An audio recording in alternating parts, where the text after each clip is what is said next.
본 영상은 구약 창세기부터 시대 순서대로 쉽게 이해할 수 있도록 통독 해설 형식으로 구성했습니다. 일부 인류 초기 시대 4강 바벨탑 사건 A. 바벨탑 사건 창세기 11장 1절에서 2절 말씀을 보겠습니다. 온 땅의 언어가 하나요 말이 하나였더라. 이에 그들이 동방으로 옮기다가 신할 평지를 만나 거기 거류하며 창세기 11장 1절과 같이 언어가 하나요 말이 하나였더라는 것은 그들이 모두 노아의 한 가족으로부터 시작되었기 때문에 같은 언어와 발음을 사용했다는 것입니다. 뿐만 아니라 이들은 낱말도 같아서 온 세상이 한 언어를 쓰고 있었고 누가 무슨 말을 하더라도 서로 다 알아들을 수가 있었습니다. 그러다 보니 노아의 후손들이 한 가족같이 공동체 의식을 가지며 살았습니다.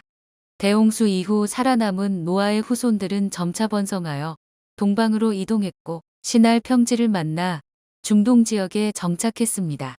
하나님은 노아의 가족을 대홍수에서 구원하셔서 새로운 하나님의 나라를 시작해 보려 했지만 인간들은 여전히 죄악된 생활을 벗어나지 못하고 있었습니다. 하나님을 대적하는 인간의 반역과 바벨탑 건축 창세기 11장 3절에서 4절 말씀을 보겠습니다. 서로 말하되 자 벽돌을 만들어 견고히 굽자 하고 이에 벽돌로 돌을 대신하며 역청으로 진흙을 대신하고 또 말하되 자 성읍과 탑을 건설하여 그 탑 꼭대기를 하늘에 닿게 하여 우리 이름을 내고 지면에 흩어짐을 면하자 하였더니 여기서 우리는 창세기 11장 4절 말씀을 통하여 인간이 하나님께 도전하는 말을 분석해 보겠습니다. 첫 번째로 먼저 자, 성읍과 탑을 건설하여 그 탑 꼭대기를 하늘에 닿게 하여라고 기록된 것과 같이 인간은 미약한 존재가 아니며 힘과 지혜와 능력을 모아서 하늘에 닿는 탑을 만든다는 뜻은 인간이 하나님처럼 높아지려는 탐욕과 교만으로 끊임없이 나를 내세우며 하나님께 도전하기 위하여 바벨탑을 쌓았던 것입니다. 두 번째로 우리 이름을 내고라고 기록되었는데 하나님께서 인간을 하나님의 형상과 모양대로 지으시고 만물을 맡기신 것은 하나님의 영광을 위한 것이었으나 인간이 바벨탑을 건설한 자신들의 이름을 드높이고 그 이름을 후세에 남기려는 것과 함께 하나님과 겨루겠다는 인간의 야망을 공모했던 것입니다. 세 번째로 온 지면의 흩어짐을 면하자 하였더니라고 기록되었는데 창세기 9장 1절에 보면 홍수 후 하나님께서는 노아와 그 아들들에게 복을 주시며 그들에게 이르시되 생육하고 번성하여 땅에 충만하라라고 복을 주시면서 한 곳에 모여 살지 말고 편만하게 흩어질 것을 명하셨습니다. 그러나 노아의 후손들은 하나님의 명령과 축복을 정면으로 반역하면서 사람들로 온 지면에 흩어져 번성하여 충만할 것을 막고 흩어짐을 면하자라고 말했습니다.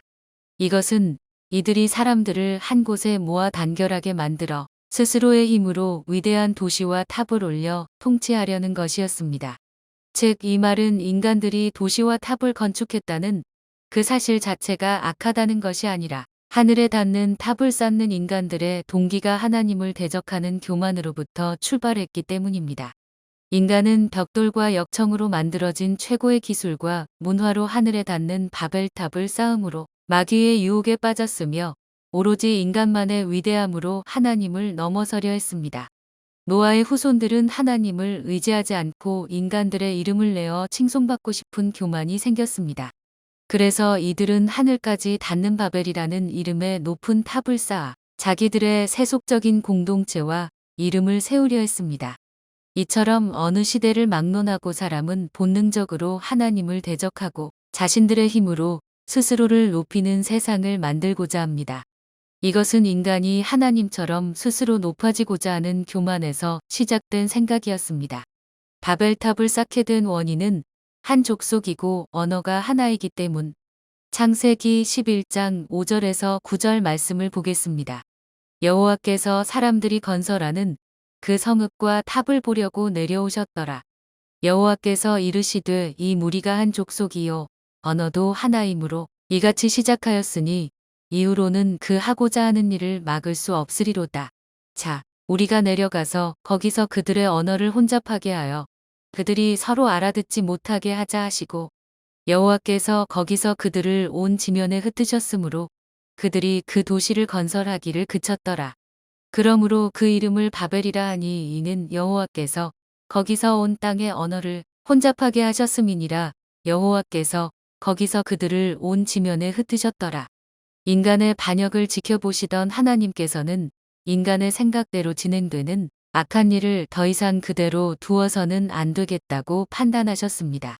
그러나 하나님께서 무작정 홍수나 다른 것으로 심판하지 않으시고 이번에는 하나로 된 인간의 언어를 혼잡하게 만들어 뒤섞어 버리셨습니다.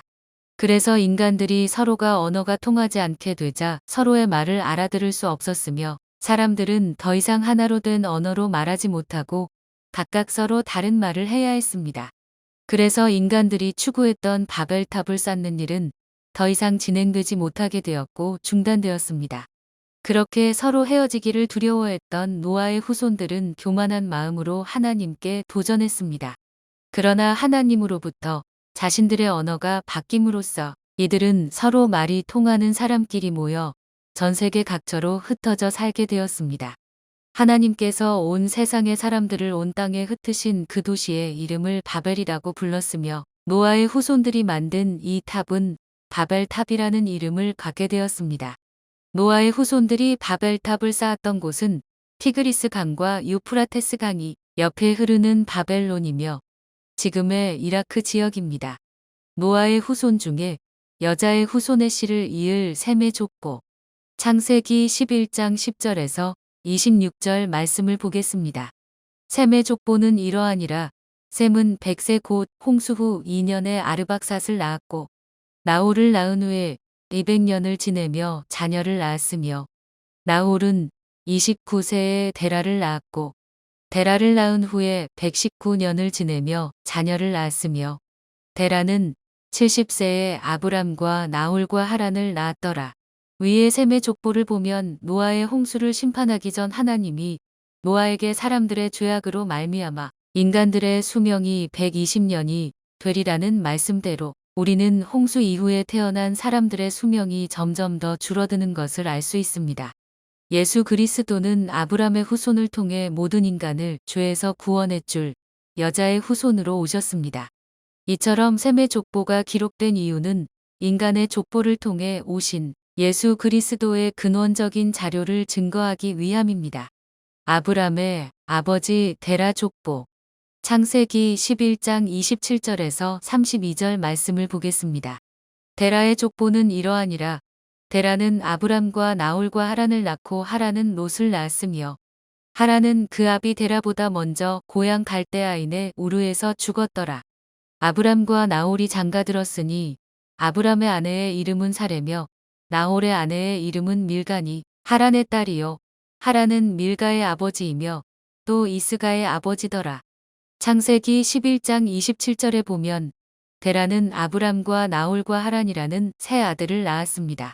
고고학 자료에 의하면 바벨탑 시대에도 이미 달과 별을 숭배하는 우상 숭배가 성행했다고 했습니다. 아브라함의 고향인 갈대아 우르 지방은 고대 문명과 문화가 발달했으며 물질적으로는 부유했지만 영적으로는 우상 종교의 암흑 시대였고 크게 부패한 시대였습니다. 또한 아브라함의 아버지는 우상을 만들어 파는 사람이었습니다. 아브라함의 아버지 데라는 아브라함의 어머니 외에 또 다른 부인을 통해서 딸을 낳았습니다. 그 딸의 이름은 사라였습니다. 사라는 아버지는 같고 어머니만 틀린 아브라함의 이복 동생이었습니다. 아브라함은 자기 이복 누이 동생인 사라와 결혼함으로써 이복 동생이 곧 아내가 된 것입니다. 그리고 아브람의 남동생인 나홀은 죽은 동생인 하란의 딸 밀가와 결혼하였습니다. 아브람이 살던 그 당시는 같은 계열의 종족 보존이나 신앙을 지키기 위해 같은 집안끼리 서로 결혼하는 것이 묵인되고 있었습니다. 위에 기록한 것을 보면 아브람의 남동생인 하란은 롯을 낳고 죽었습니다. 그러므로 롯은 아브람의 조카였습니다.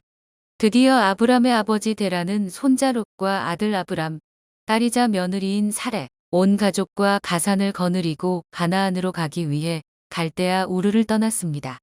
하지만 데라는 가나안으로 가는 도중 하란에 머물러 있는 동안 나이가 많아 그곳에서 죽었습니다. 서로 혼이 난 아브라함과 사라 사이에는 아직 자식이 없었습니다. 아브라함의 후손으로 오실 여인의 후손 예수 그리스도.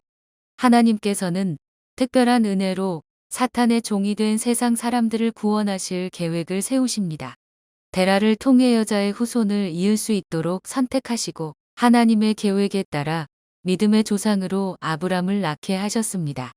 마침내 아담, 셋, 노아, 셈, 아브람의 후손으로 이어질 새롭고 거룩한 하나님 나라를 세우실 하나님의 소망이 본격적으로 시작된 것입니다. 4강은 바벨탑 사건으로부터 노아의 후손이 세계로 분산된 내용과 아브라함의 족보에 대해 알아보았습니다. 5강은 제이브 이스라엘 민족 초기 시대인 족장시대와 믿음의 조상으로 택함 받은 아브라함에 대해 구체적으로 살펴보겠습니다.